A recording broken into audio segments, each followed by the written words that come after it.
Let's see. I'm just saying, what with all of the shenanigans on hotel Wi-Fi and stuff. I mean, it's better that you're doing this over Oh, 5G, but it's just kind of silly anymore. oh, the under construction 5G, the 5G UC, ultra Oh, capacity, as I've oh, heard that some people sounds call it. fancy.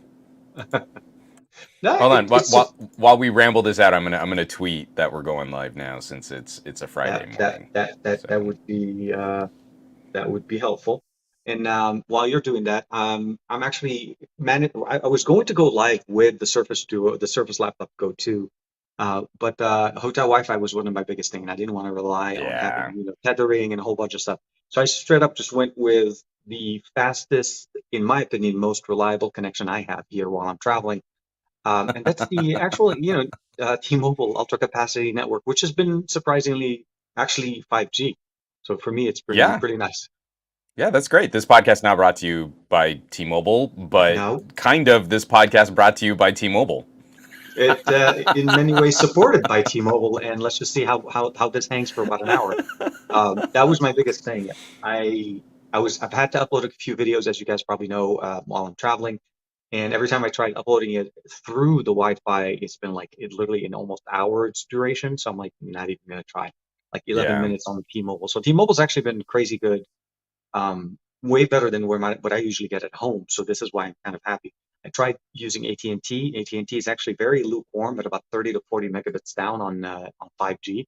That super fast connection that AT&T does. Man, Uh, AT&T is really struggling, and it breaks my heart because I think a lot of ignorant techies keep dropping comments. Well, this phone doesn't even work on AT&T's network, like it's some kind of burn.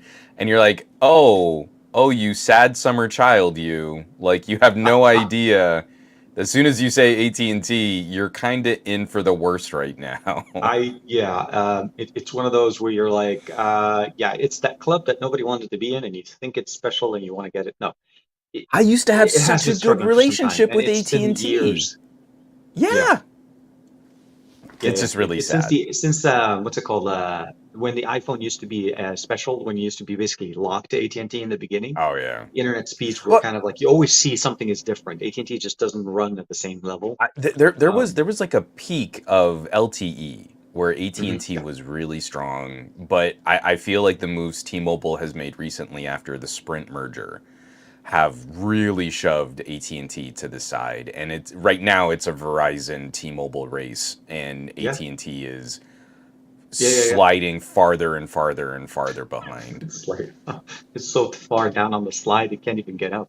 No, it's been a challenge. It's been a challenge, and for me, I typically carry two. I carry AT&T and T-Mobile, so it's been great Hmm. testing it. By the way, if you guys haven't figured that out yet from socials and so on, the little bit of a show that we did on Monday, I got a chance to hang out with a little bit and see some stuff before I got Yeah. out of town, and I kind of hinted at me using it on a plane. So this would be the insert, nice pan shot. Oh, clamshell. Hello. No, I'm just kidding. I don't know why I just the Is hello this where I thing. sit like at the edge of my desk in a totally dark room and I open the lid so the screen illuminates my face and then I turn into Craig Federici? Is that Mhm. is that where we're at right now? Is that the game? It's amazing. No. It is truly been an amazing little power device. Actually, not even tiny. It's actually pretty decent considering what we get with Oh, it's little, the yeah. go-to i5. I'm like, what? Like seriously, and the 4:3 aspect ratio helps a little bit more with the fact that it's not like because it's technically a lot of people are like, yeah, is it 12? It's too small, 12-inch display. That's your thumbnail right there. That's when you get that's Swan's cover ratio. I just need to make my room super dark. No, Yeah. so I mean, we can sit and read all the specs off to you. I've already had a number of great hot takes on my video. Just Mhm. this thing would be so much better if it were cheaper and it had more specs and were better and Microsoft and can't do anything right. Um, it's really interesting to me because when a company like Microsoft puts out a product like this, Yeah. everybody's got an opinion on what they could have done to make it not a failure. Oh, You of know course. what I mean? Yeah. Everybody's been was is the best PR representative for every company because they all know everything exactly on how it's supposed to be. But no. The Right. reality is, you know, not every product is for everybody. Not everything is supposed to be the best. Not everything is supposed to hit that mark. Some No, products have TK, some good points and bad points. You just you have to you don't understand what fits you. understand, TK. If you just got a 3-year-old 17-inch gaming laptop, it would be better. That's true. We all would be better if we stuck to No, it something would be better. Better's for the money's not worth it. better's for the monies. Yeah, I appreciate that. And, No, I and know. and and literally, like, I had someone doing a hot take. So this doesn't take anything away from another company if you like their products.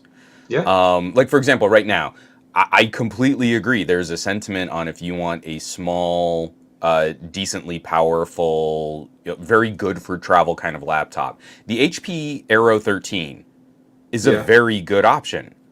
But if you come to a video about a brand new Surface laptop that, I mean, it's literally just starting to ship to consumers, and you're like, but I can get an older laptop on a sale, and that's like your big argument, Hmm. you've automatically failed the fanboy test of moving the goalposts around, because we know Surface products have gone on sale. We know there's education and military discounts on Surface. Like, I qualify for parent pricing on the Surface Laptop Go 2. Today, I can go and I think I can get like a 10% discount if I say I'm going to buy this for my daughter in first grade. Oh, yeah. Or Like, school. Yeah, that's true. so already I can cut yet another 10% off the price of a student focused machine that is not built to be the powerhouse in Microsoft's entry, but is still reasonably powerful for the price performance. And then you also still need to move the goalposts around on things like screen size. Hmm. This thing is tiny. And there's like a It sweet is. spot in the middle where it's very cost effective to build a laptop, and going way bigger gets more expensive, and going way smaller gets more expensive. Like between like 13 and 15, we know that really well. That's very average median laptop size. Going down to a 12-inch laptop is kind of unique. There's not a lot of activity there, and you have to move the goalposts. Like, well, but I mean, if you go with a bigger laptop, you can get stuff for cheaper. And you can play that game all the way up to a workstation. Well, if you go with a 17-inch laptop, it's cheaper to put in more powerful internals. If you go with a small form factor PC, it's cheaper to put in more powerful internals. If you Yeah. go with a giant workstation case, it's cheap. So like, for portability, all you need to do is walk around with a massive steel PC case with a Threadripper and a 3090 Ti, and it's going to be cheaper to put in all of that really powerful stuff. I mean, like, it's such an inane game. But I digress. You actually put the laptop Go 2 on an airplane, and something Yes. tells me that probably went pretty well for you. It actually does. It's weird. Okay, so the reason why I was talking about the aspect ratio of the display because first, yeah, you're right. It is a smaller laptop. The 12-inch is technically something you have to adjust to, especially if you've ever used a 14, a 15.6, a 16. It's a different form factor. You feel like you're getting cramped. Not so much with the Surface, with the laptop Go 2 here, because first and foremost, it is smaller. It is much smaller and so much lighter. The fact that it's that short with that 4:3 aspect ratio, it fits in the back seat. Like literally that little tray, that rinky dinky tray that you cannot fit a 15-inch laptop without looking so like like this. Absolutely fine. Totally very nice. Works great. I mean, obviously, I didn't plug it in at the time. I was using it on battery. I was setting it up, transferring stuff. I wanted to kind of load up some of my content on it because we literally, so Juan and I got a chance to see each other at like 2 o'clock in the afternoon on Monday. And that night, I was basically, I ran back home, shot some video, got some stuff together, and then literally we ran to the airport. And so I didn't have a lot of time to spend at home with it. So I was doing that at the airport, on the plane, using it. So the form factor is very nice, very good for the monies. That's it. I'll just stamp of approval. That was my review. It's done. No, I It's like very good for the monies. it absolutely. Yeah. If you are looking for a tiny, super like I don't have to even go that It's far to make little. it look tiny. It's so light. It's so easy. Um, it is very, very nice. The speakers are actually very good. Connectivity on this Wi-Fi 6, all the different things that I want to do on this just work really, really nice. And of Yeah. course, the fact that the speakers are facing up make it so much easier, so I don't have to worry about louding at the speakers at the on the plane. So it worked really nice. And the fingerprint sensor works as advertised. Oh, it's Of so it's course, and it works so well. I mean, it really Inception. does. Uh-huh. So, hey, look at that. No, so I timed that correctly. The delay with the whole thing, so professional. the reason why I start getting a little spiky and a little defensive is this is the same fight that I've been having. I don't even remember when Board at Work was doing the Board at Work weekly podcast, and we Oh would get man, into these edible. things I like mean, to say, I should back say in the hi to day. edible. Sorry, yeah. Yeah, we should, and actually, we should reach out and just say hi. I think he just recently had a birthday. Um, but we would get into these debates, things like I remember when the Nokia Windows tablet came out, Hmm. and they're like, well, look, I mean, it's got 4G connectivity and it's got the same processor, and it's cheaper, and you're like, yeah, but if you pick up a Surface RT, the Nokia was built out of plastic. The Yeah. surface is built out of injection molded magnesium. So right here, I've got my old Matebook 13. Oh This is yes. very similar in idea. This is a 13.3-inch display, I believe, but it's roughly a 13-inch display. 8th gen Core i5. It does have a lot more storage and a higher resolution touchscreen. Yep. But this was a notebook that was designed to sell at around $1,200 to $1,300. Oh, absolutely. Okay, so this thing is made out of plastic. Every single time you pick it up, every part of the case flex and creaks, and I've had on the back hinge, the way Hmm. that the plastic assembles, I've had this plastic pop open so that the Oh, screen couldn't open all the way. yep. So Pop it back in. this was this very, I mean, like, after Huawei went through their troubles, this very quickly dropped to like $800 on various retail sites, but the MSRP, I believe, was between $1,200 and $1,300. So when you pick this Surface up, and I'm going to see if I can hold this up to the camera so that you can see, like, that's how much of a difference in size we're Hmm. talking. Like, even more for fitting on your airplane tray table.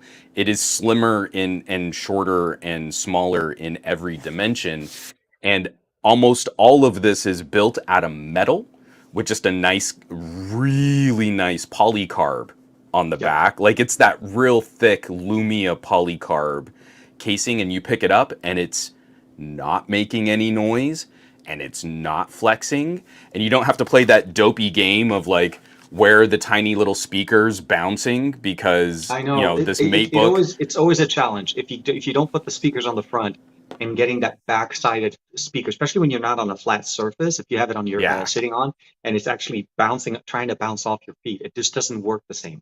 You need a flat surface for even to remotely to sound. And this one actually, like I said, surprisingly very nicely balanced audio. Not the loudest speakers on the market, but it's good enough for. But Uh, again, you don't yeah. need the loudest speakers on the planet when they're pointing in the right direction. So I get a Oh little no. defensive because it's like we're not really comparing oranges to oranges to oranges. The Surface Hmm. Laptop Go has a little bit of a surface tax, right?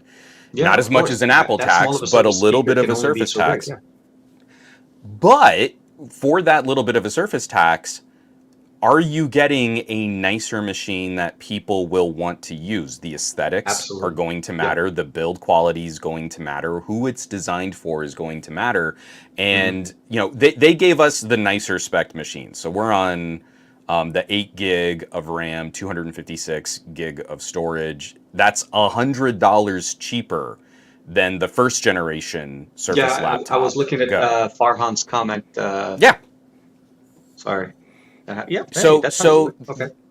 the Surface Laptop Go 2 starts at $599.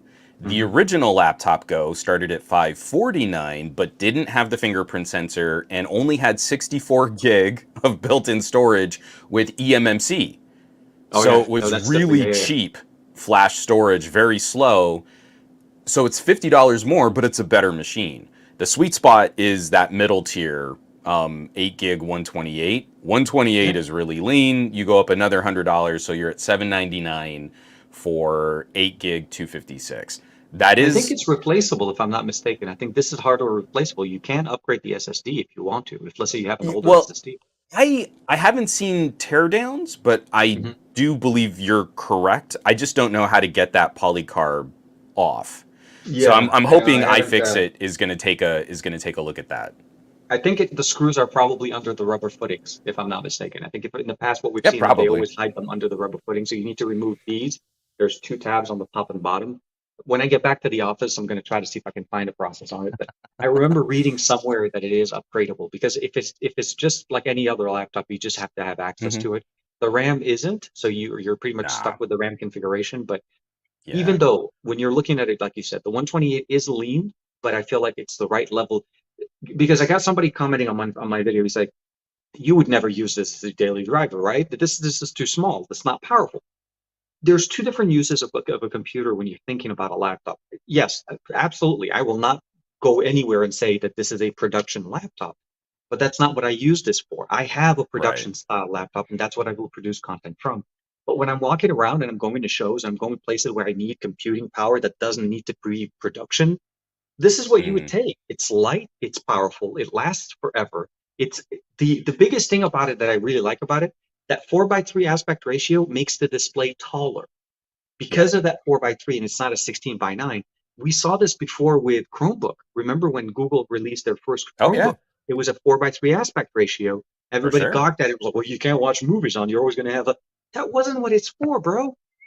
It's supposed to be for, I know, you know, like you're supposed to be people productive. people never complain about iPads and letterboxing, but somehow it's such a travesty when it's on a Surface. But four So by three aspect ratio, it ends. Yeah, yeah, everything ends at that I, point. Yeah, exactly. I'm gonna fight you. I'm gonna pull the Uno reverse card, where if I'm traveling, I'm seriously now in lockstep with phones that can display some kind of desktop mode. Like I'll pack a laptop dock, and like I just finished up my follow up video on the I saw, modem. I saw it dropped on the Patreon. Thank you. Is screaming powerful. I mean, I do believe that phone could give this Surface Laptop Go 2 a run for its money, and again, because we're talking about mobile apps for things like video editing, it's Mhm. probably significantly more performant at 4K video rendering through that mobile app than you would get even through what is it? Clipchamp is the Clipchamp partnership. is what they. Yeah. So Yeah, I Clipchamp got the code. I is think it a was little 52. app that does social media It, video it's a, editing and it, stuff, and it it's it cute. It's looks really fun. decent. Yeah, absolutely. For it's like a what's it called? Snapcut for PC. If you've never For sure. used Snapcut, It's it's very, adorable. yeah, intuitive, Yeah. very plug and not even plug and you throw something at it and it spits something back out by itself. But yeah, But an 8 Gen 1 pack in KineMaster or Power Director is probably gonna beat it. And especially for more complex video rendering, like putting I on I transitions would and watermarks and stuff. I would be with you on that, and I would be jumping on that to produce the content, and then So allowing the PC running the thing. here's my Uno reverse card. Where Okay. the Surface Laptop Go to is really so like Marie got really interested because her Hmm. work laptops were older Surface laptops, and then Yeah. she Yeah. picked up the Go 2, and it was like, oh, this is more a machine for Marie. Like going even smaller was like, oh, this is nice. Oh, this is really nice. So for our machine for like ubiquitous web browser anywhere we need it has been the Pixelbook Go. And Yeah. Prior to this picking this is guy up, now Pixel Go is still actually one of my favorites. It still goes. it's I great. still take it with me. It's awesome. This is now replacing that I need a desktop web browser, writing, email, Mhm. communication machine Gaming, everywhere in our home. gaming with the Xbox Pass. That is going to be amazingly. That changes things and different. I love like we were both on the same page. So this very very nice gentleman is giving us the presentation and the tour, and you could tell that we were some of the last people to go through the Surface experience. Like they're driving an RV around and It, like just giving people product demos, and you could tell when it comes to Microsoft services, that's not actually stuff that a lot of the tech enthusiasts are really familiar with. So he gets to Shaka, TK, and I, and like I said, I think we're some of the last to take this tour. And he's like, I don't know. So like, are you guys familiar? You know, like Office and OneDrive? And you're like, yeah, I've got Office 365. He's like, oh, okay, good.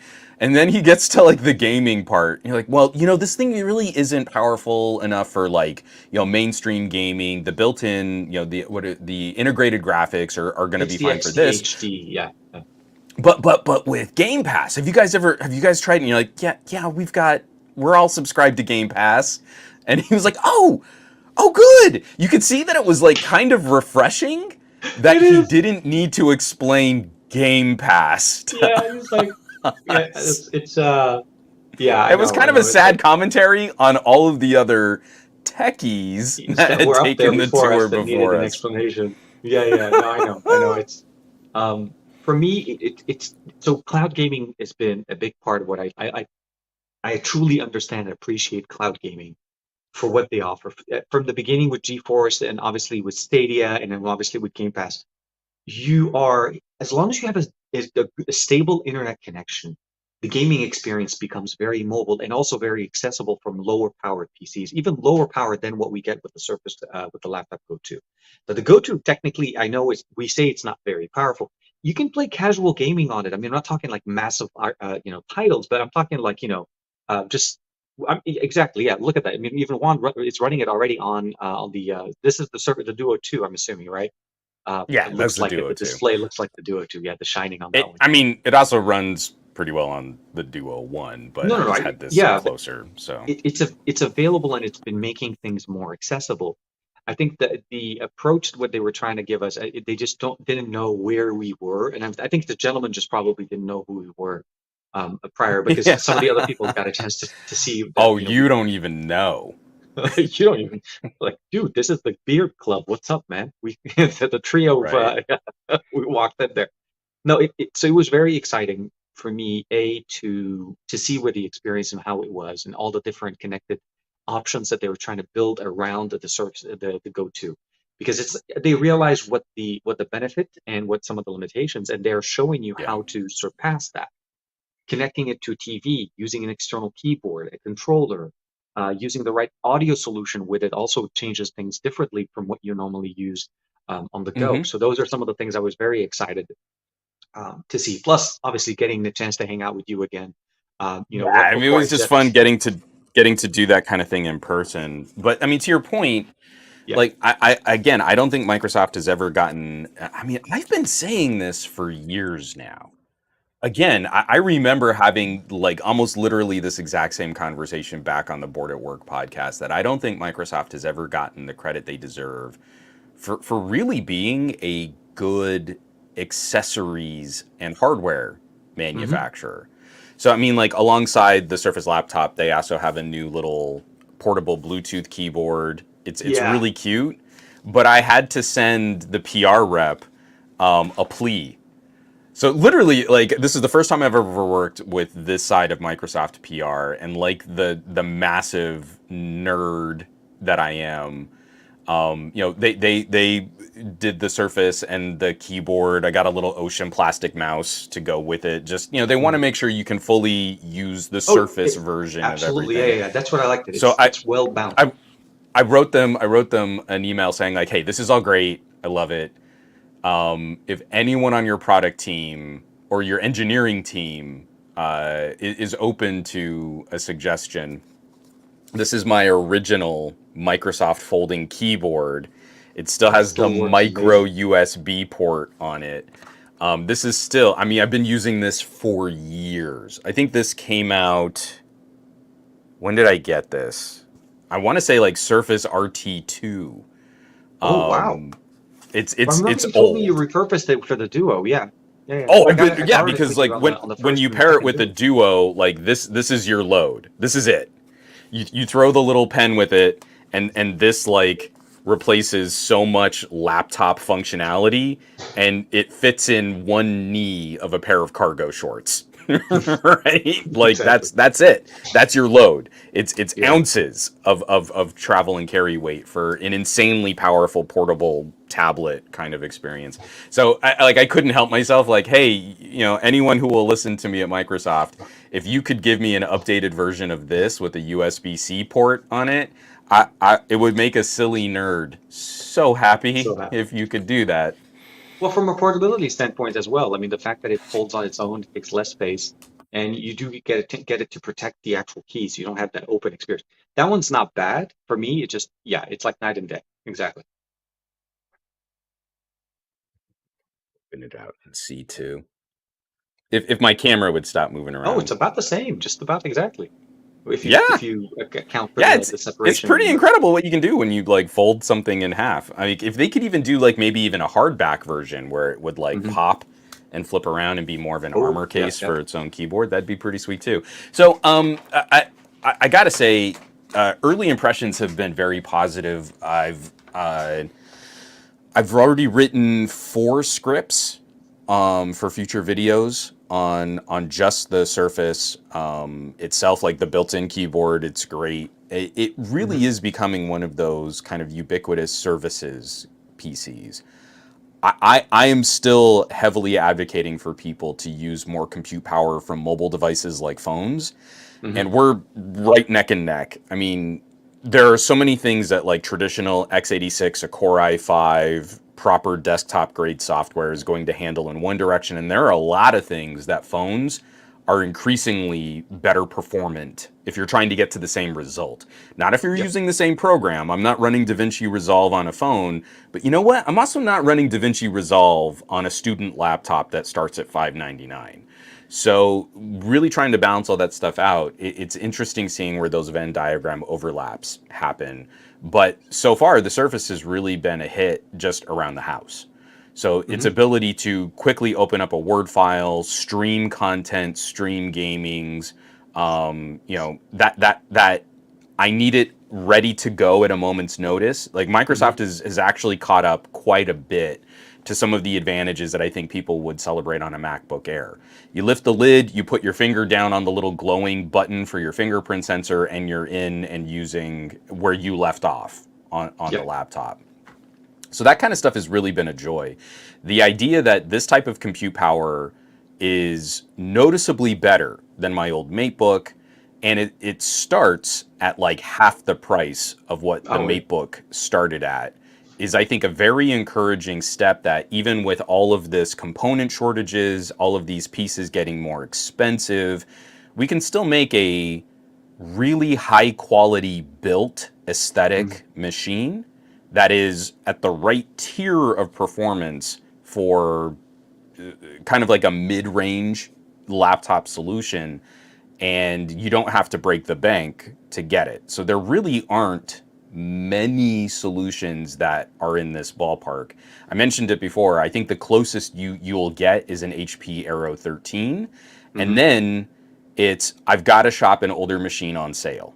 And that's fine. That is a part of the retail experience, but it's That's not true. oranges to oranges. It's not like if I get a 3-year-old Dell XPS 13, it's probably going to be more powerful. You're absolutely correct. You're going to get it on a great sale. But right now, you can get a Surface Laptop Go 1 for like 350 bucks. So again, that's the reality. If you're shopping brand new and you're shopping and comparing based on MSRP, that's one thing. If you're shopping Yeah. sales, Surface Laptop Go went on sale too. So that's again, I get kind of spiky about this sort of one-sided conversation. I want the machine I already like to be the winner, so I'm going to paint it in the best possible light, looking at used and refurbed models on It, significant it's the price value reductions. for, it's the value of what the product and what the unit will bring you at the end of the day. It's hard to explain the definition of, like you said, if you're going in there with a preset idea in your head and you're trying to justify whatever it is, it basically it's not constructive. You're just there for the sake of entertaining yourself and trying to maybe bring somebody down with it. What I see the biggest thing about the Go 2 in this and what it offers is judge it for what it is and what it offers and what it does over the last generation. Did they learn from the first generation? Did they Yeah, they learned improve? a lot. Yeah, and this is the thing. You notice that when you were talking about the boot up speed, that is a big factor that obviously would be the SSD that's built in. It's no longer the eMMC. You get that much faster system. The higher amount of RAM allows you to run more applications and run things smoother. So those are the things you have to kind of judge. But if you're already going in there with the idea of saying that this is just not the fit for you, then you're just wasting some your time and the creator and the whoever ended up spending all those Yeah. hours putting that video together to tell the story. Make the device that you're buying fit your life.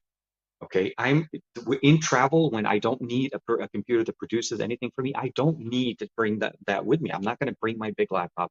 I would rather go with this, like you said, and a mobile solution for creating content.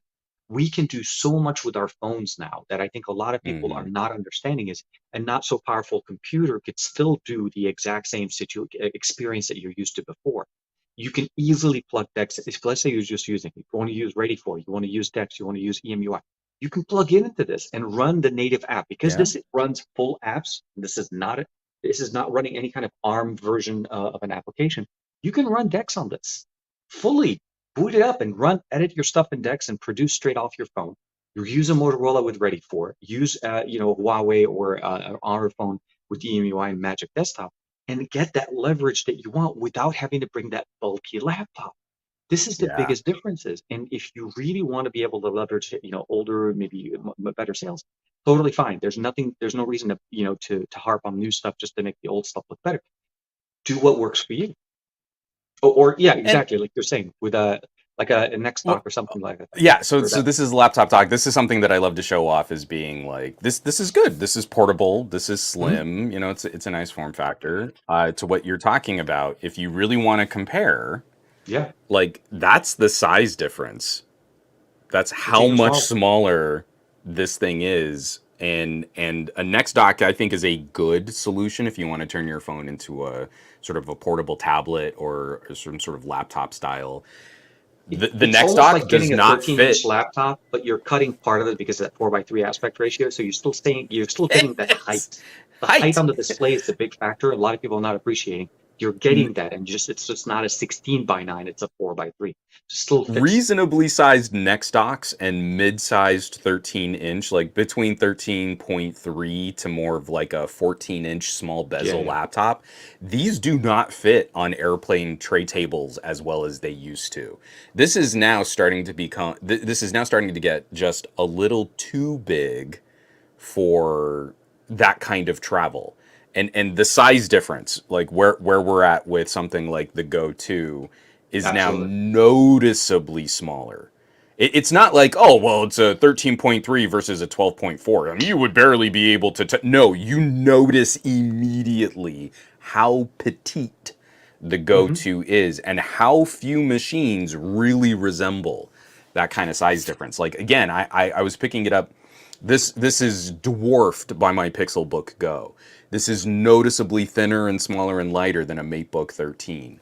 It, Oh it, yeah. it makes this Next Dock, which before was kind of a reasonable size, feel tiny. I mean, like it's just Big. I know. like this now feels chunky, and Ah, it's not. It is not chunky. it is no, no, no, no. The next, but again, the next stock fits certain. So the use of a next stock is very specific and very dedicated. It's a $200, $300, $300, $350. I think this model that you had, the last one we had. Yeah, They've done a lot of improvements. They had earlier generations, but the next stock is purely intended to leverage the power that you have on your phone, and it really does that very well. From mirroring to desktop experience, depending on your phone, you're not going to be disappointed there because there's really not much on the actual system. It's really everything off your phone. It provides you a yeah, massive display, a touch display, sure. keyboard, battery, extra I/O, headphone jack, and an SD card support for whatever device that doesn't have that anymore. I'm sorry, PRC does not have it anymore. I did the air quote outside of the frame. I was Right. like, my hand's too wet. So Yeah, it's beneficial to kind of understand what the competition is, yeah, and yeah. I feel there is a little bit of a small form factor tax and a surface tax, But again, I'm still kind of pushing into this description where the people that can make compromises on size, that compromise discussion works in both directions. There are Yeah. some people who can't make a compromise on their laptop screen size from a 17-inch display. They Oh, can't go smaller. So that's not a compromise they can entertain. The reverse of that is also true. There are people who want the most ultra portable, the smallest form factor, the slimmest carry and lowest weight machines. yeah. And just because you can get a 14-inch laptop that's more powerful for the same price or cheaper doesn't mean that those other people can make the same compromise as you. They won't go up to a Yeah. larger, heavier machine to make that same compromise. And again, there's just been some really smart, from the original Surface laptop, like you've been saying how Microsoft has made like they've learned from some of their past Yeah, yeah, issues. yeah.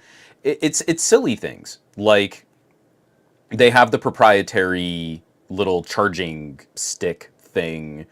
I don't know what they call it because it's not quite like MagSafe. I think It I've got it right isn't. It here. isn't. And I like the fact that it obviously works either direction. It's not a direct, it's kind of like USB-C, but it's not. Yeah, I would have So, loved USB-C charging because that would have made my life a little bit easier. well, no, no, But no, it does. It supports USB power delivery. oh, okay. I So gotta that's give it a try. exactly what I was going to bring. See, exactly, yeah. Okay, so thank Okay, so I you. asked the So gentleman right away. I said, "Does it support USB-C?" And he said, "No, it comes with a." Okay, I missed that. I should have. this is what makes me so happy, and again, why I very much enjoyed the PR experience, but we're nerds and we test things, and Yeah, that yeah. You gotta often plug gives in. you better data than what they get as PR representatives of a company. Previous Surfaces had USB-A ports and then had proprietary charging cables. Yeah. The Surface Laptop Go has a true USB 3 I/O, and Oh, it yeah, yeah, yeah. will charge. So I've got my OnePlus charger. It's 45-watt power delivery. Mm-hmm. I don't believe it charges as fast, but if you're in a pinch and you just need to run the laptop or you need it to charge slowly, you can plug in a phone charger and it's going to slow charge or trickle charge. If you plug in a really fast, high performance USB power delivery charger, it now charges over that USB-C port. I've been I running it carry with me a downstairs. 100. I for my travels, I always carry a 100 PD delivery charger. Yeah, So yeah, yeah. yeah. And now for To a me it didn't occur. Sorry, to even little try, few days right? and Because we're so used to the idea of Surfaces having that weird proprietary, like we have reversible another service. charge So dongle. at the time at the presentation, I was mentioning that we do. My wife uses this as her Yeah, work laptop, so we have a Surface, and it always drives me crazy that whenever she's around the house and she doesn't bring the charger down from her office, it always has to be like, well, let me go up and get the charger and come down because it just there's no way to charge it. So it's yeah, this is definitely a move in the right. They're learning and they're improving. And most laptops, yeah, even when you were talking about the Matebook, the new generation of the Matebooks and the like the Honor laptops or the Magic Books, they all also support USB-C power delivery. So they're all USB-C. It's just I think I, this is what we need to get used to. Is the reality is USB-C to here. In a couple of years, we'll see it on iPhones, but but the reality is, it's just like, for me, it's just I did a video with Slick Deals talking about MagSafe, and you're like, oh it's yeah, cool. I'm really glad MagSafe is back on the MacBook. Like, I think that's a great charge cable, and also, let's say you're in a coffee shop and someone walks by and catches the cable. It's kind of a good safety feature. It makes you feel good and you know about it's going to happen. how that I destroyed a cable it this week will. with that reason, but yeah, it, it it happens. absolutely will. Yeah, totally. Um, the like the MateBook that I held up, the MateBook 13. We need to see companies learn from their mistakes. The MateBook 13 had two USB-C ports, one on either side. Hmm. One USB-C port could be used for power. The other had video output support, but both couldn't do the same thing. Okay, So, like, say you this had a one. hub, you couldn't run video out to an external monitor and charge the MateBook from the same port. And That's true. now we have true hub support where you can plug in a dock. Like, I've got I don't know where I put it? Oh, it's over here on the other side of the table. Like I'm Well, I going to was be gonna say doing a for me, really this short is video on very this smart. Easy Quest. So this is a desktop hub. And it's kind of Yeah. silly. Like it just adds a ton of I/O, but it's one cable now to the Surface, and it I supports I had HDMI and yeah, Ethernet yeah. and USB 3 and SD cards.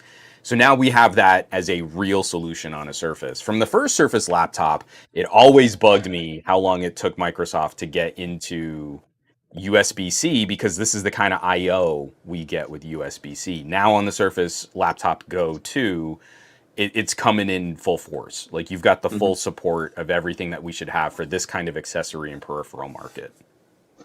I like no, and this is the main benefit. I think it's the gentleman was explained to us, and they did get back to us also, is the fact that even though it's smaller, you're able to make it bigger and still get the leverage of the power that it has in there by using an external keyboard and mouse, which they were showing us their options, but also connecting it to a TV via the USB-C option that you have with an HDMI to MHL, USB-C to HDMI converter.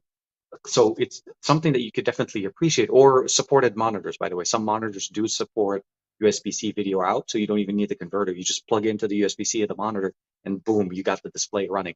So it's one of those really nice things. And saying, oh, okay, so yeah, the Surface 2 Go charges via USB. Okay, I didn't realize that. Okay, this is the Surface Go Yeah, 2, not the Surface Laptop Go 2. There's the two different size or styles in there. But no, seriously, but man, again, that's a fun discovery because we have a it's certain a fun size. expectation. It really, It's fun really, sized. it but fits but in I the mean it's like frame. legitimately fun size. It's not like candy bar fun size where getting a fun No, no, size candy no. bar is kind of a But it's disappointment. fast. It actually is It's fast, quick. man. I mean, the i5. I asked the gentleman. I said, "Is this running on like an i3, or we're talking about an Atom processor or something like that?" And they're like, "No, Celeron it's an i5." M. He's like, "No, we took you straight into the um, basically the perfect productivity type of processor. Not too Yeah. powerful, not underpowered. It's that right sweet spot, the i5, and it gives you all those the functionalities that you need. Again, it's not trying to drive a very powerful display, but it's trying to give you a balanced performance to basically power consumption effort there.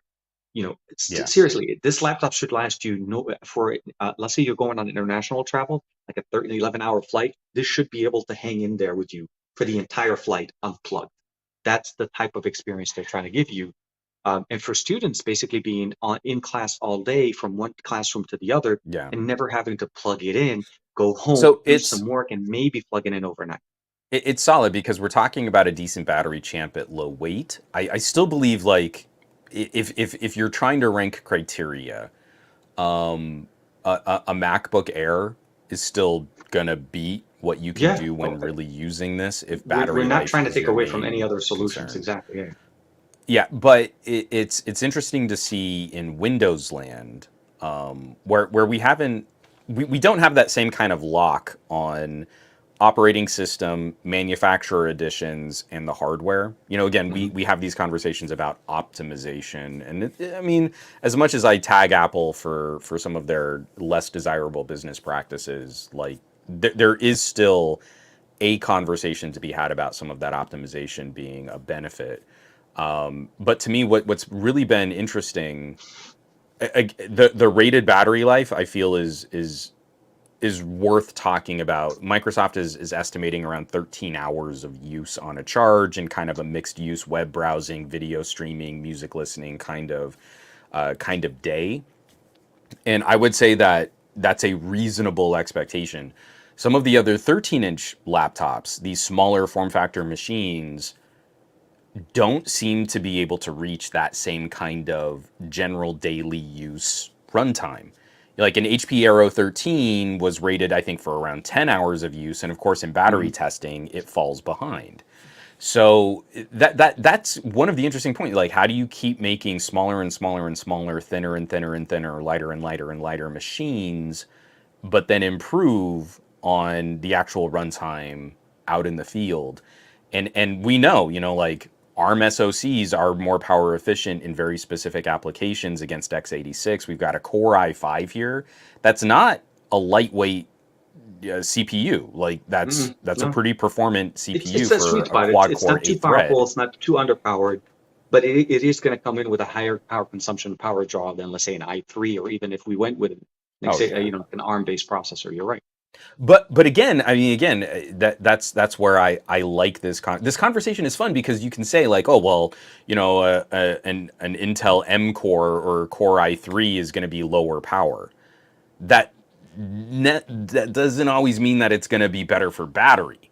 Hmm. If the Core i3 has to run at max for longer periods of time to accomplish the same amount of work, you actually take a battery hit. It's kind of like, I'm not the biggest fan of Top Gear, but they did this thing where it was like, hey, if we drive a Prius and a BMW M3 irresponsibly, the M3 actually gets better gas mileage than the Prius because it's all based on like use. If your Yeah. use on the Prius is driving very delicately in stop and go traffic, then yes, obviously the hybrid is going to get you much better gas mileage. But if you constantly gun the throttle, you're not really saving gas. You're No, actually you're not. You don't even touch the wasting battery. more fuel. You're having to run the engine And at so 100%. You're right, and a, the car a sounds Core really loud. i5 in a tiny, slim, small form factor PC actually demonstrates like having that little bit of a nudge in processing power delivers tasks, the completion of tasks faster, which means you're not using the machine longer, which you actually do get kind of a battery savings out of that. And again, all of these parts and pieces, like when you put it all together and you end up with a final product that you're using in your hands, that entire story is a lot more interesting than just like, well, but this other machine is bigger, so you can get Yeah. it for cheaper and it's just as powerful. Again, we get so fixated on like one spec. Like for phones, it's does it have the most powerful processor and the cheapest price? Like, well, you probably don't want that.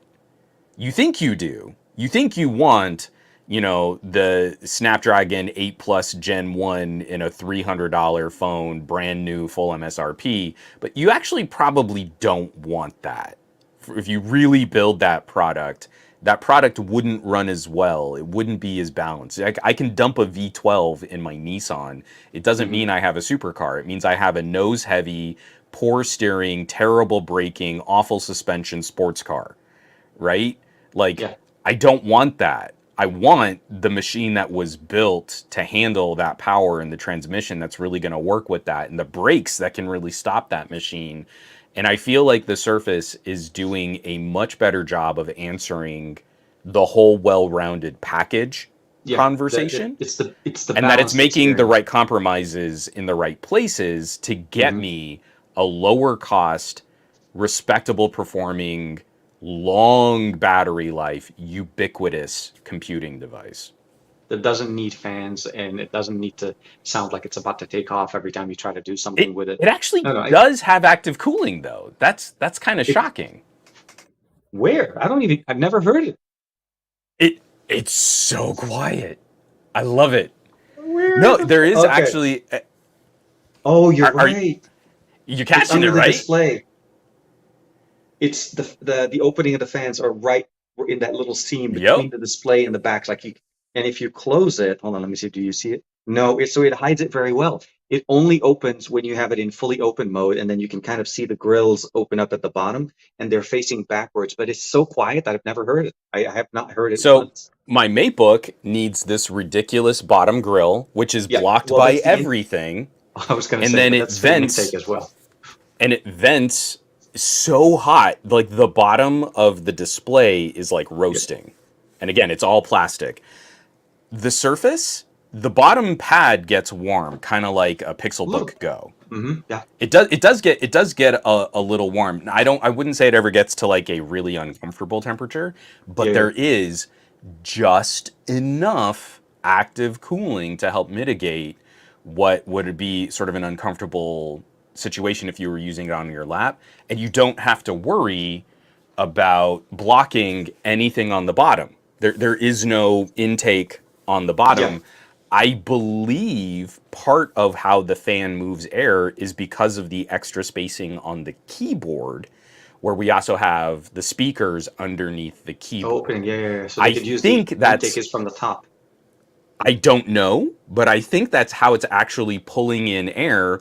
So that makes so much more sense where you would have the keyboard exposed because you'd need to type on it I feel should like be we the need to do intake. a smoke test. Just blow some smoke around Yes! it, burn it hot, and see how the flow goes through it. How it flows through.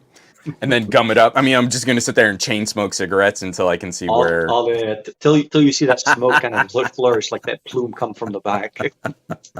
It's like all for the sake of of testing, For but science. I'm doing for it for science, science. I'm giving for myself sure. lung cancer for science. It's like that running joke where the doctor says, I think I need you to cut down to a box of cigarettes a day. The guy comes back a month later. He's like, my lungs are worse than ever. It's like, what happened? I wasn't a smoker. You told me to go down to a. So yeah, no, it's one of those things you have to kind of, like I said, appreciate what it is. And we both are going to have a lot of content coming up on it. Yeah. Um, for me, I've been living with this for about a few days, as much as Juan has. Not fully usable because I didn't bring all the accessories that they gave me with it. So I want to kind of, as soon as I get back, hopefully. And it is a work/vacation thing. I know a lot of people are like, Mm, somebody was asking, is TK on vacation? There were some things I'm taking care of, and so I also brought the family with me. So you probably saw some videos and stuff. I'm just enjoying New York. I visited New York so many times in the past, but never visited the actual city. I've always had quick yeah. in and out trips, and I actually get a chance to experience. And we've hit up so many pizza joints. We've hit up so many. It's just ridiculous. We're on a pizza It's so tour. good. It's just It's like what so you do. It's good. pizza, gelato, and Have you Italian food. hit Yes. have you hit Bleecker Street? There's like a Yeah. whole row of Yeah. Bleecker Street So is so much we fun. we we went to so we've done the Empire State Building, we've done 30 Rock, we've done State Central Park, we've done to Battery Park as well before we went to down to the Liberty Island, and just getting that experience there. We're going to go to One World tonight, and of course just trying to get all the different things. We will to Chelsea. I finally got a chance to go to the Google store. I have like I walked in Hey, that's home. awesome. Yeah, but it was a weird thing. Like I walked in, like holding my Pixel 6 Pro, and I'm like saying, "Hey, how you doing?" And I'm like filming. I didn't even ask. I just kept walking in, filming. It's just, oh my God. But it's been fun. It's been really nice and fun. But I get a chance to test out some of the hardware. So again, Pixel 6 Pro, a champ, runs really, really nice. We're Today's July 1st, so we're literally 20 days or so away from the Pixel 6a that's going to be coming out. So we're going to Yeah. be hearing very soon from Google and get a chance to see what's going on there. I know Nothing is also going to be coming up in another 11 days or so for their announcements. But the reality is, we're starting to see some of the mid-range performers on the market and how they kind of come in after the big push that we did in the beginning of the year, right? Everything was Hmm. 8 Gen 1, everything was like, what's the fastest, best, and all of that. But the reality, mid-rangers, and I want to start seeing also what is going to be supporting the 7th Gen 1, that mid-range experience that Qualcomm talked Yeah. about, but we haven't seen anything There's there. But what I'm trying to say is it always typically goes that way. By summer, we're in the mid-rangers. We're in yeah. the devices I feel like more companies will sell pro, because those are the ones they're actually more reasonably priced, but still powerful enough. Not to call that the Pixelbook, the Surface, the laptop go to a mid-ranger, but it's that power performance. When you don't have to rev Yeah. the engine to 100% to do Well, so something, you isn't use less isn't power. this isn't this kind of funny because I mean like we're mostly phone reviewers, so when we put out laptop coverage, it's often like consumed by an audience that's built on phone conversations. Like I Hmm. don't bring as many laptop and desktop computing like the conversations I would have at Newegg were fundamentally different in chat than the conversations I have on my own personal channel. Those Hmm. people have very different perspectives on DIY PC building, gaming PCs, HEDT, laptops, workstations, et cetera, et cetera, et cetera. That language is so much more robust and so much more mature. In smartphone land, it has been so difficult. Like the Moto video I just put out leans heavy into a conversation I've been trying to have where you need to add an adjective to a phone. Is it a gaming phone, productivity phone, communicator? What is it? Is it just a media and entertainment device? And immediately you start talking about the Surface Laptop Go 2, you do it yourself. You start compartmentalizing this is the kind of machine that it is. In smartphone land, we have to get away from is it a flagship or a mid-ranger? What kind of phone is it? There are two ways to phone. And you're like, there's so much nuance that happens in there. I mean, we talk about different core configurations on what the Snapdragon 8 Gen 3 might resemble. That's going to lead to wholly different form factors, designs, features, and accessories. And Hmm. we can't do that in phone land until we get out of this fixed terminology of a phone is a phone that does phone things. So it's only worth talking about phones as mid-rangers, entry level, and flagships. And you're like, that's so reductive. Yeah. And if we could bring the laptop conversation over here, I think we'd all be a lot happier. Because like a phone that's really great for just streaming video is going to be one category of phone that's totally different than a phone with a folio case and a stylus and a great desktop mode. Like those are two radically different consumers who might be interested in those types of features. They're Yeah. both phones. And that to me I think is again, it's one of the most interesting aspects of the Surface that is the most insufferable to chat about with a phone focused audience because they see, oh, but I can get a Core i5 for cheaper. Like, yes, you can, but it's not going to be in this shell. It's not going to be in this form factor. It's not going to be for this consumer. That's Yeah. a different product for a It's a different person. it's a heavier focus on specs on sheets, not really a live-in experience of what you're using and what you're going to be doing with it. The reality is, yeah, it's the impossible wish list, really. You know, It's the I want, unicorn but device. Yeah. yeah. It becomes like it just doesn't exist. Many companies have always touted things like that, but the reality at the end of the day, you really have to understand and be a smarter shopper than, or you know, when you're looking for your products. More so, it's no different than when you're buying a house. You don't just look at a house and say, well, this house has 5 rooms, sold. Uh, TK, do you have a mid-range house or a flagship house? Because I don't Uh, know that I can do anything less than a Mine is an flagship Atom house. house. It's running small, and it's hopefully going to be growing bigger later. No, it's But one of those things like, what's the best automobile for people to buy? Do you buy mid-ranger automobiles or do you buy flagship automobiles? and is it a push start automobile or does it drive itself? Do you even need to be in the car for it to drive? It's one of those. I feel like we as consumers put so much scrutiny into specific things in our lives, and we put so much, we not so much, we put no scrutiny at all in other things that we look into.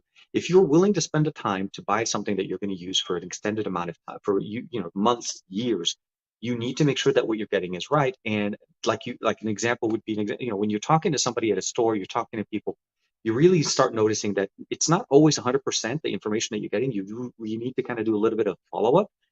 I didn't realize that we had USB-C charging capabilities on this. I was like, my thing honestly was, I didn't want to bring another charger. I don't want to bring more chargers. I love having my power And delivery now you solution, don't plug need it in, to.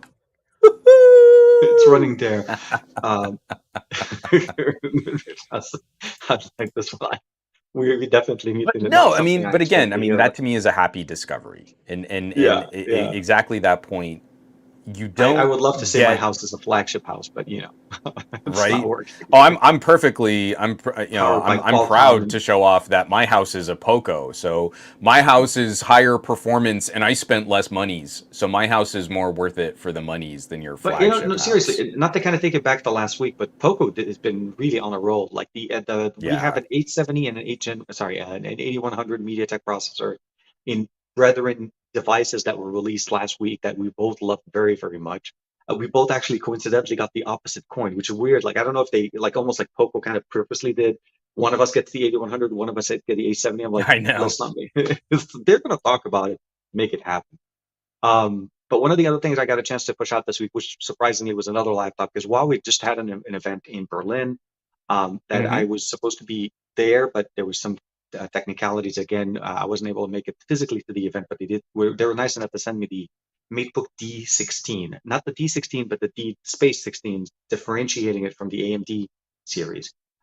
And that was actually a nice little laptop. It's a powerful.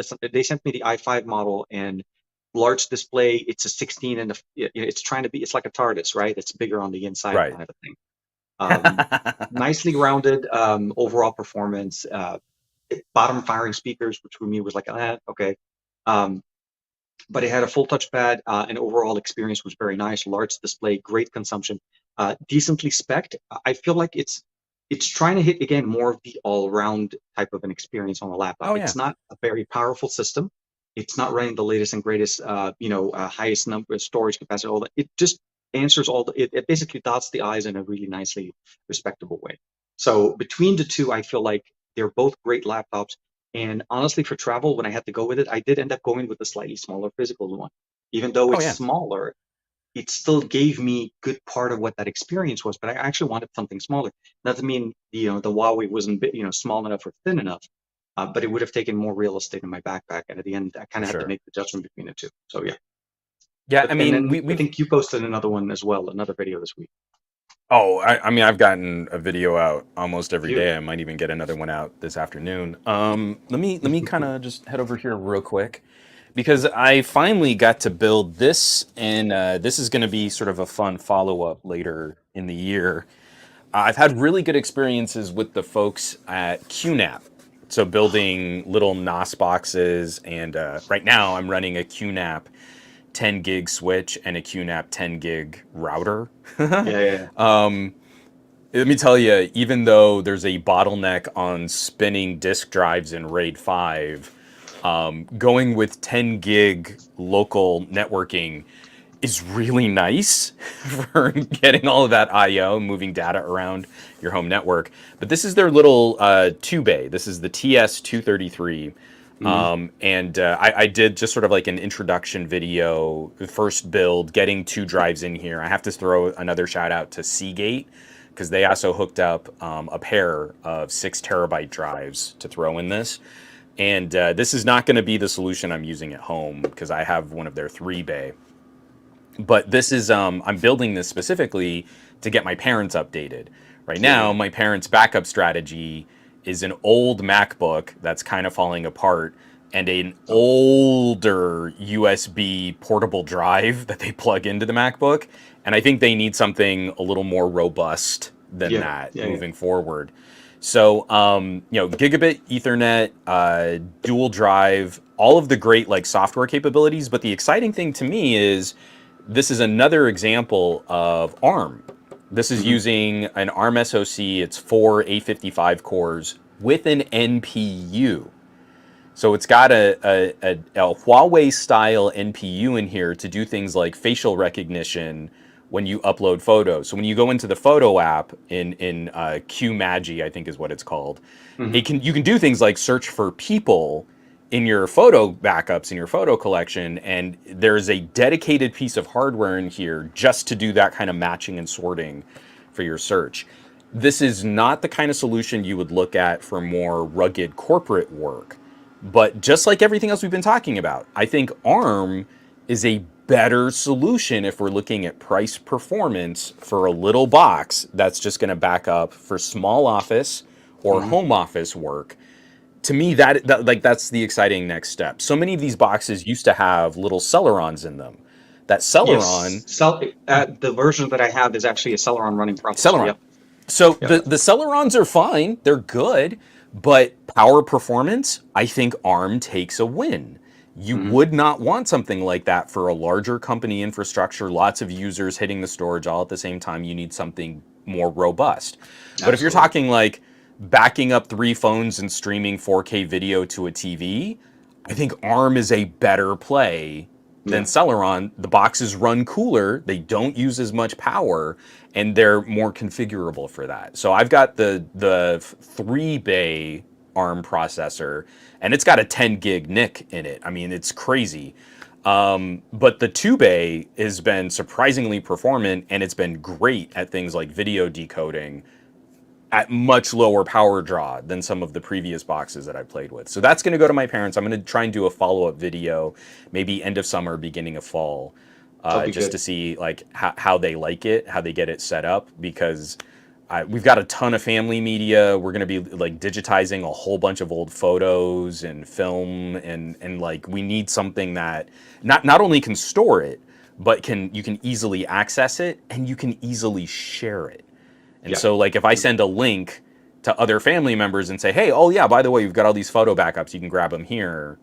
Like, I need something that's going to be just as easy to use as, like, Google Drive. In fact, maybe even easier to use than G Drive. No, I like, yeah, and I think that's the biggest thing that we kind of also need to keep in mind is the functionality of what runs the processor on little like these little kind of like I mean they are computers in real world. Oh, They're it's a probably full more than PC, likely running yeah. Linux, and they're the one thing I really love about Qnap is the consistent software support.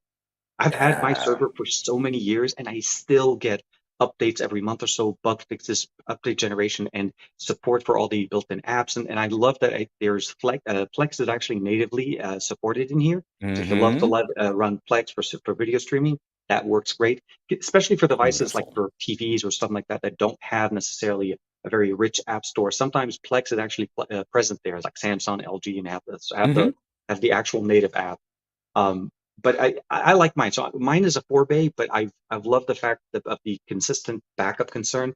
I've had a Yeah. couple of drive fails. My Western Digitals haven't been surviving as long as I've wanted to, but I have enough redundancy that even if one full drive fails, my system isn't compromised. I replaced the drive, and I was able to find. I'm still able to find the Western Digitals. I think I actually did ping Juan about it. I picked up a couple, and I have a spare one just in case. But soon enough, I think I should be able to go to see. I think Yeah, the realistically, I Western think Digital Reds have been really good for me. Like they they were, they've been and I think they solid. should. Just for me, out of the blue, I don't log into the NAS interface as much as using the apps. Like I use the Q apps on the phone. They don't Hmm. necessarily give me that notification. Sorry, Yeah, they're not. It's love it not when the you same. Yeah. get a live stream. Yeah, but so long story short, I like it. It's one of those things. Yeah, because So I phones. mean, By the way, I'm in coming to you guys from addition, on the S22 Ultra here. yeah, again, and getting phone calls while you're live streaming is always problematic at best. But when it's your main data connection, boy howdy, is that even tougher. This whole week has just been like follow-ups, refining. I got the Moto video Yeah. out. I finally finished my video on the TCL on the Hmm. Stylus On 5G. the Stylus Again, 5G, yeah. just there are plenty of things to sort of be concerned about.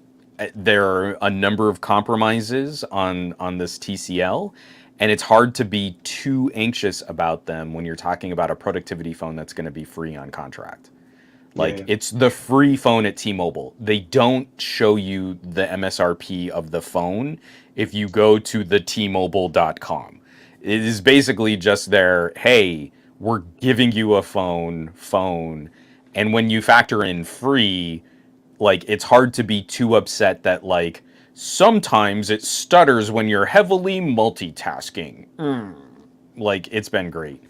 And so I'm gonna try and wrap up some videos on the Honor Magic 4. I Hmm. really need to do a showdown. For me, this is like one of the most fun comparisons of the year is doing the Axon 40 Ultra Hmm. against the Honor Magic 4 Pro. I I think really want to it'll pit be a good those one. two phones head to head just because like I've always had fun with that, even back to the Axon 7 versus Honor 8 days. I need to do that again with an Axon and an Honor, just because it's fun. They're both finally back in my Back in my yeah, hands. yeah, yeah. No, no, they're back and they're back hitting even better than they were before. I like that. So hopefully Yeah. we'll see that So one very soon. For me, I dropped the speakers video this morning for Gravistar. They're very futuristic, very visually appealing speakers. Let's say that, and they also sound really good. So I dropped that video this morning. Been enjoying both the Venus and the Mars Pro. A little bit more towards the Mars Pro. Omar is going to be taking the Venus one as soon as we get back. nice. So it's a very, very nice pair of speakers that look like they're about to kick your ass, but that's just the look. They probably And then will kick your ass with a speaker, with a sound, but yeah, no. I'm just gonna have a whole bunch of like monitor things to talk about too. So Innocent, it's a little dusty. I'm wiping it on my shirt. You probably shouldn't do that with your monitors. So they sent over. This is their new portable. This is their Nice. 15.6-inch display. It's not a touchscreen, but it is an OLED. So this is a Nice. 15-inch portable OLED, super super light. It's not battery Ooh. powered. It's not For touchscreen, and this travel, is very these simple. come in a clutch. I have a small thing that I use with my production laptop. It's a 13 to a 15.3, but I would love it if it was a 4K to match the resolution because anytime I switch from one side to the other, Right, and it you're just just shrinks. moving things back Yeah, and yeah, forth, it's right? hard to dual display and you need the same as close as possible to the native resolution as you can. So yeah, So I think the video I'm going to put together though isn't going to be work based. It's going to be What would a ridiculous backpack for your Steam Deck look like if you wanted Traveling. a Yay. great OLED portable display to pair I with your portable gaming hardware? Like, I want to set it up so, like, big battery that's going to connect all these things, yeah, controller to hook up to the Steam Deck, set it all up, and to just game away on a really nice screen. So I think that's actually going to be the hook that I'm going to do I for that like it. innocent. Their art monitor, I've got their 4K IPS LCD, I and their remember art that one. display has been great. Yeah. I So remember that I'm video that you were excited to showing. play with their one of their portable displays just to see how it hangs in there. Excited. That's good. Um, One thing I will say, for some people that may have been gotten a little bit confused, I should have tweeted it a little bit clearer. Because I'm on travel this weekend, traveling back, coming back home, and so on, I won't be able to have a stream on this weekend, and that's where I was trying to. We did that whole semi joint, fusion type of an experience, being Android Bay and the best of our week together, bringing them back into that Friday kind of thing. But we should be back hopefully. Hold on. Wrong hand. Hey, wait, I gotta get it smaller. And poof. Fusion. We've been doing this That for joke's not years, going to play to folks. anyone listening to the audio of this, but trust No, us, it no, I'm was sure everybody's like hilarious. really focusing on that. But with that being said, I do want to say first and foremost, thank you for everybody for kicking it with us, hanging out with us. I still have another couple of days to finish up some stuff here. I'll see you guys probably next week as well, Monday with the SCGQA with Juan. Next Thursday, we'll be back to our normal timeline for the best of our week. And of course, gonna watch. And of course, we'll be back with the Android Bay on next Saturday, back on the regular daily show that we've always done. It's a little bit shorter this week, mostly because I'm on travel, so I appreciate Juan, allowing us to condense the show a little bit. Check out all the coverage. Make sure you check out the audio podcast. Will be coming out very soon, as well as, of course, Juan on his Patreon for all of his content that he's going to be pushing out. We'll see you guys. I'll talk to you guys. Bye. We'll catch you. Bam.